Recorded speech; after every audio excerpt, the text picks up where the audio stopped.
बच्चों, आज हम इस वीडियो में कक्षा 8 की जो गणित की कार्य पुस्तिका है उसका कार्यपत्रक 14 हल कर रहे हैं। इससे पहले और बाद के सभी कार्यपत्रक अपलोड कर दिए हैं, जिसका लिंक इस वीडियो के डिस्क्रिप्शन में है। अब शुरुआत करते हैं इन कार्यपत्रक को हल करना।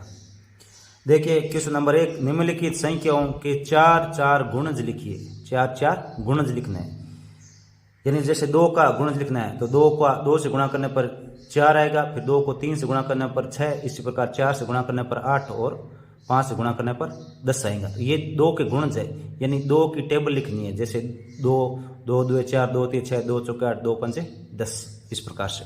इस प्रकार 9 की टेबल लिखनी है आगे, जो कि 9 की टेबल में आने वाले, यानी 9 के पहाड़े में आने वाली जो संख्या है वही इसके गुणज कहलाती है। तो 9 का पहाड़ा लिखना है, जैसे यहाँ 9, फिर 18 27 36 और 45।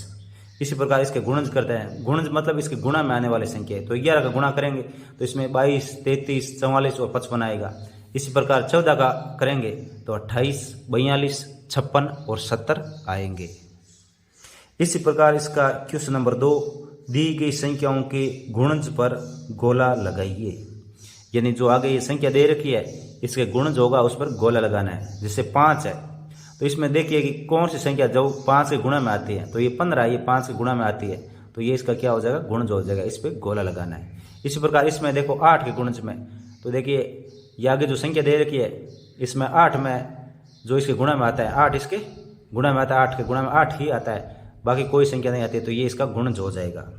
इसी प्रकार 12 के गुणज में, तो इन संख्याओं में देखिए 12 के गुणा में कौन सी संख्या आती है, तो ये 24 आता है, तो ये इसका क्या हो जाएगा, गुणज हो जाएगा। इसके बाद में 16 का देखिए, तो 16 के पहाड़े में ये कौन सी संख्या आती है, तो 16 आता है, इसके अलावा कोई भी संख्या नहीं आती है, तो ये 16 इसका गुणज हो जाएगा। मतलब 16 को 1 से गुणा करने पर कितना आता है, 16 आता है, तो ये 16 इसका 16 का गुणज हो जाएगा। इसके बाद में क्वेश्चन नंबर 3, निम्नलिखित संख्याओं के गुणनखंड लिखिए। यानी गुणनखंड करना है।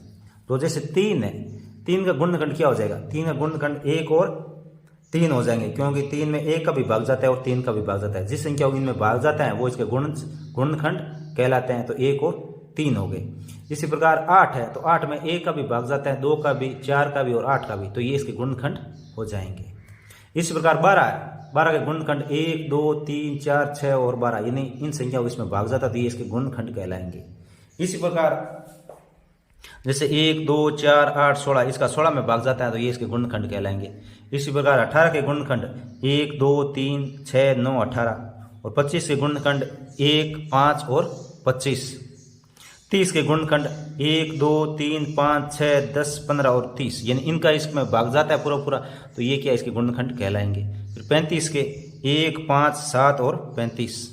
इसी प्रकार 42 के 1 2 3 6 7 14 21 और 42 हो जाएंगे। इसी प्रकार 64 के 1 2 4 8 16 32 और 64 इसके गुणनखंड हो जाएंगे। इसके बाद में क्वेश्चन नंबर 4, संख्याएं 2 और 10 का सबसे छोटा समान गुणज लिखिए।